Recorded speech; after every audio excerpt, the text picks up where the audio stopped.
Selamat siang, jumpa lagi dengan Denok Ayu Novel. Bagaimana kabar sobat semua? Sebelum kita mulai cerita ini, ayo silakan subscribe, like, komen, share dan nyalakan loncengnya untuk mendapatkan notifikasi terbaru ketika Mimin upload videonya. Cantik terlihat jelek, bab 104. Sherin pergi dengan cara yang berbeda.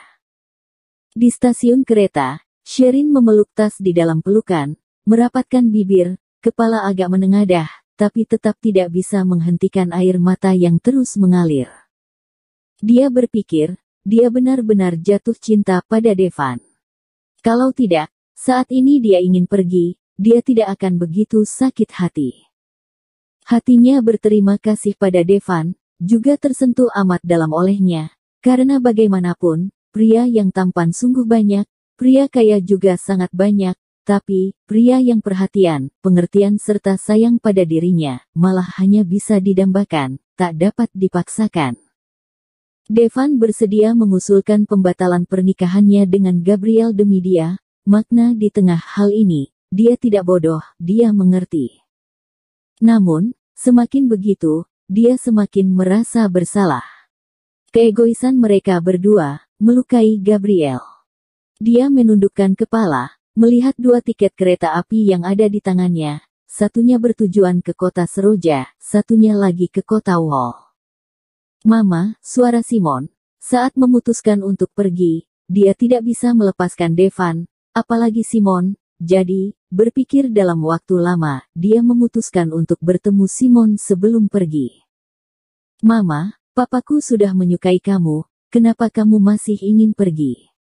Kelopak mata Simon bengkak besar, mata merah, bisa dilihat, dia mestinya menangis amat lama di sepanjang perjalanan datang. Sherin tidak menceritakan masalah Gabriel padanya, dia merasa walau Simon pintar, tapi bagaimanapun dia masih terlalu kecil, tidak seharusnya menanggung semua ini. Simon, masalah orang tua, kamu tidak mengerti, aku dan papamu tidak boleh bersama lagi. Kenapa? Sherin tersenyum, menggelengkan kepala, mengelus kepala Simon, kemudian perlahan-lahan menekannya ke dalam pelukan, tidak menjawab, juga tidak tahu bagaimana menjelaskannya, apakah mengatakan pada anak ini, bahwa kebahagiaan dirinya dan papanya hanya bisa dibangun di atas penderitaan orang lain. Mama, aku tidak rela kamu pergi. Simon mengangkat kepala di pelukan Sherin, entah sejak kapan wajahnya sudah penuh dengan air mata. Sherin merasa hatinya kram, sakit hingga dia tidak bisa bernapas. Tidak rela. Dia, apakah rela? Namun, dia tidak punya pilihan, meskipun dia bersedia berada di sisi Devan tanpa status apapun, tapi dalam hatinya akan terus disalahkan oleh hati nurani seumur hidup. Dia percaya Devan juga demikian, mereka ditakdirkan tidak akan bahagia. Mama, apakah kamu benar-benar harus pergi tanpa kecuali? Sherin mendongak, tidak berani melihatnya, hanya mengangguk. Mama, kalau kamu pergi, apakah masih akan pulang? Sherin menggigit bibir, kepala tetap terangkat, dia tidak berani berjanji lagi.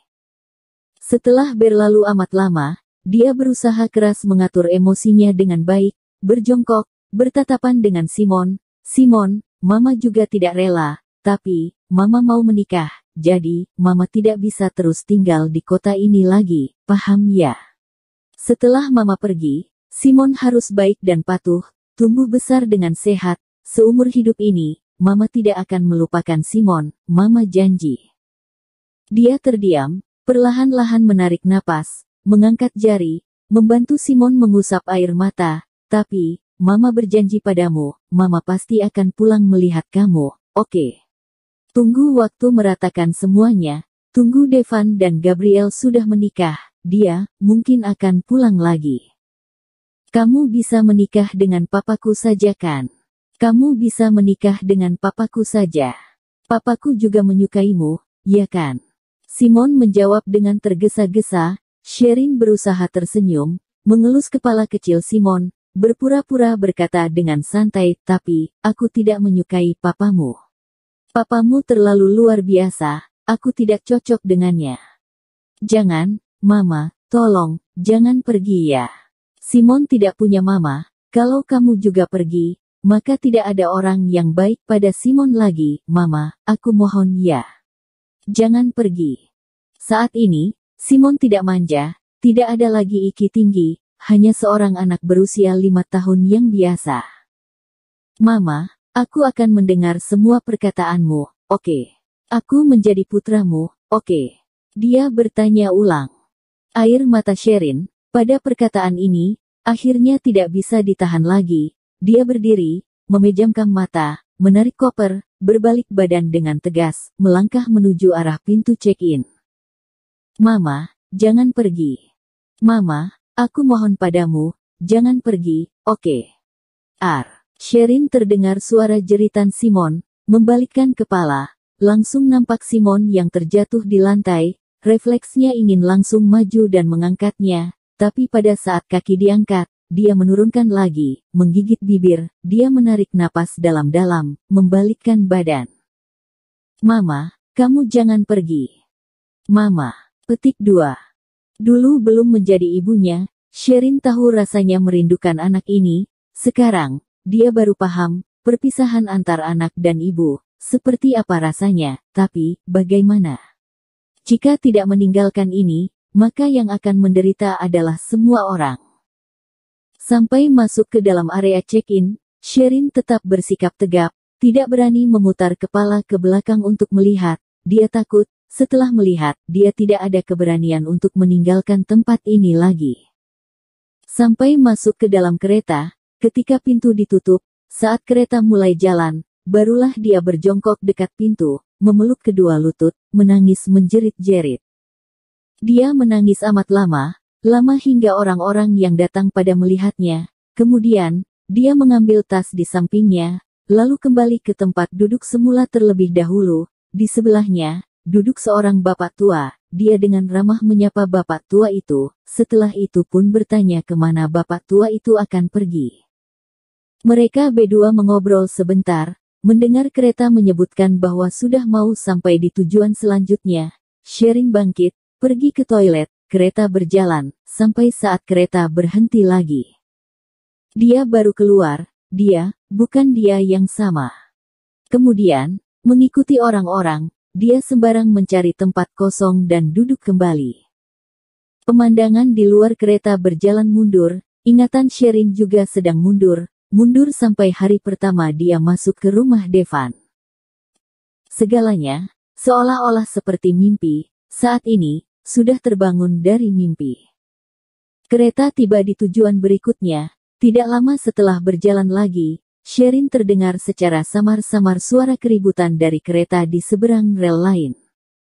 Secara naluriah mengangkat kepala, dia langsung terlihat Devan yang berdiri di tengah-tengah sekumpulan orang berpakaian hitam.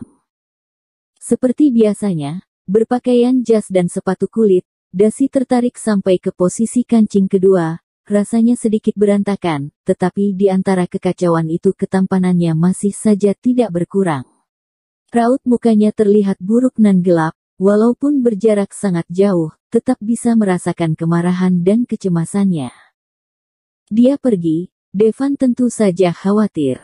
Namun, Devan, jika aku berada di sisimu, bagaimana caramu menjagaku? Bagaimana caranya kita berdua meneruskannya? Tidak mungkin ada kebahagiaan. Namun, hatinya tetap terasa hangat, paling tidak, dia masih juga mengejar kemari. Sayangnya, dia duduk tegak, melepaskan topi di kepala, menampakkan wajah cantiknya, riasan mukanya lumayan tebal, kehilangan penampilan wajah aslinya, tapi tetap tidak bisa menyembunyikan kecantikannya yang luar biasa, sweater putih di leher, celana kulit hitam, aroma parfum yang kuat. Dia, sekali lagi sudah bukan Sherin. Sejak saat ini, dunia ini, tidak ada Sherin lagi. Devan, selamat tinggal. Bersambung. Terima kasih kepada kalian yang telah menonton video ini. Jangan lupa tekan tombol subscribe-nya dan nyalakan notifikasinya untuk mendapatkan video-video seru lainnya dari Denok Ayu Novel.